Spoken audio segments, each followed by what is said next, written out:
talk a little bit more about EMDR for people who don't know about it, and I know you do it, and just kinda give the overview of why it's good and kinda what that process looks like. So if somebody's struggling with trauma and they wanna reach out to somebody that does EMDR. Sure. So EMDR is called eye movement desensitization reprocessing. So you're trying to reprocess trauma from the past. I'm no expert in it, but I was trained. You have to be trained in to use it. It was started in the late 70s, I believe. Francine Shapiro, really to help vets with PTSD.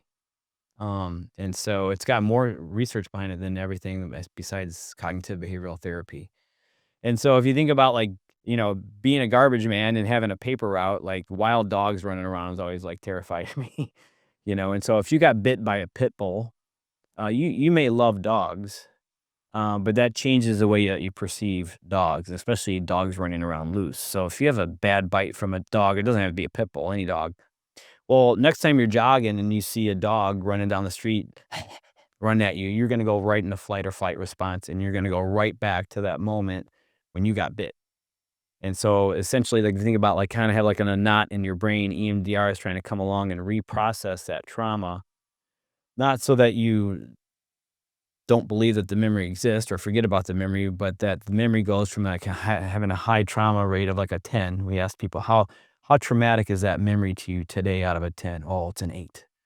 So through the method of EMDR, which helps the left and right hemisphere of the brain promote memory recall, you're reprocessing the trauma through the method to help normalize the memory. So you're dialing down the trauma. So then it becomes just an event that happened and doesn't have that same flight or fight traumatic response to you. Isn't always effective, but is a really fast way, I think, to like almost like speed read through trauma as opposed to just talk therapy, because it's very organic. Because it's really the counselor is just really the guide. You're not like, oh, well, tell me more about that. You're just like, okay, I remember I was in the pool and I started to like go under, and I'm like, okay, notice that. And then you do your EMDR therapy, however you're going to do it. And then you're just allowing the client to just kind of relive the experience, and you're a guide for them. So, yeah, so EMDR was initially started, you use the hand motion and you have your client follow the eyes, follow your fingers with their eyes. And when you look left to right, that the left and right hemisphere of the brain, that helps promote memory recall. We use buzzies, the pulsators is another way to help trigger that same effect. You can use audio, and then there's another method as well. There's audio, pulsators, the hand motion, and another method that all help promote that memory recall. What if the person is like really, really struggling with rehearsing that? Do they stay at a low, or how do you pull them into an almost neutral state? If they're very like heightened, yeah, yeah. So Yeah, like if it just feels like it's just a dive bomb, just when you're like, whoa, whoa, whoa. Does that happen? yeah, I remember one guy working with one guy who's had a strong porn addiction, which can be really effective for that too, and he's solicited prostitution and everything like that. And so again, you're just tapping into that, and I mean, just bawling like a little kid. So it is a very intense process a lot of times, but at the end of every session, you do what's called safe, calm place. So you have the client focus on something that's very calming, like the ocean or a golf course, or whatever, or a cabin in the woods, whatever brings them a sense of calmness and serenity. You help dial down that emotional, being emotionally, whatever the word would be, heightened. You help dial that down before your session ends. And then you just kinda coach them through, "Hey, you may have some dreams about this week because we're bringing up stuff that hasn't been brought up in a while." But a lot of times, quite honestly, the next session they come back, they're like, "I don't know if I wanna do that today." If is it too bold to say that in like a simplified way? It's just really getting someone to verbally process something traumatic and then correlate it with something calm and by force. Is that really what it is, to try and create a new level and like to get that intensity down? Is it that simple? Um, in terms of the safe, calm place of just dialing. Just EMDR in general as like a concept, is it really just a correlation thing and getting the just getting it out and then correlating it with something peaceful? Is it that simple, or is it a lot more in depth once you get into it? You know, I don't know if I can answer that directly. All I do know is that, like when I did which okay, quitting wrestling isn't like that highly traumatic. You know what I mean? It wasn't like it was a 10, but it was probably like a 6.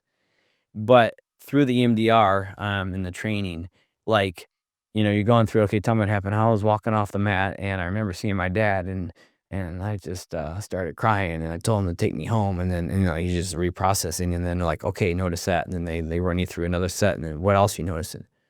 "Oh, I noticed my dad in college, he just said the same thing, told me I was a quitter," whatever. So now you just jump. So it's not like a linear recollection of like this happened and this there's some of that, but then you can just bounce all over the place, but it usually has a theme because the quitting in 4th grade was related to the quitting in college. They both revolved around my dad and wrestling, and so, things kinda came up that I had no idea were even kinda like in there. 'Cause I hadn't really, like, really done a lot of thinking about it other than I quit. And so then I realized I had maybe, like, still some, like, resentment towards my dad about the wrestling that I hadn't, like, processed. And so I don't know, whatever it did, I did it just for, like, 40 minutes, but it did give me kind of a sense of peace about the whole situation and kinda allowed me to kinda move on. And so, because I was pretty skeptical going into it for the training. I was mandated by my, internship, like, "You have to do EMDR." I'm like, "I don't wanna do this. This is stupid." But that was just part of the training, and so that kinda sold me like, "Hey, this thing could be effective." I will tell you that some counselors use it as a god.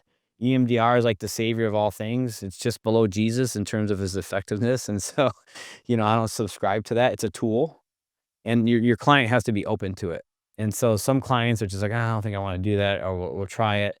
But most clients that I think really, like, are open sometimes your overly analytical clients, they overthink it. They think they're doing it wrong. I'm like, "Just tell me what are you noticing? What's going on up here? Just tell me." And they're like, "Well, what am I supposed" I'm like, "Just tell me what are you noticing right now? What's going on in your mind? What are you thinking about? What memories are coming up?" It's as simple as that. It has to be like a very organic process.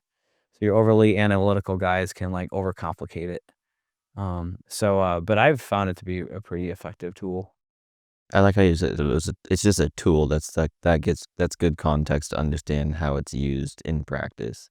It's not like it can be it sounds very, like, kinda gaudy, like, "Oh, this is a solution, of it to everybody. Let's use it for everything." I could see it being abused because it has that kind of voodoo, even when you do this. Absolutely.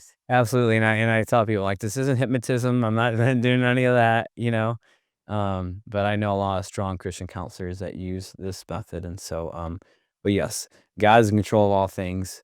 As a Christian counselor, it's an integrated approach, right? Because modern psychology is man has the answer, but as believers, we know that that's not true.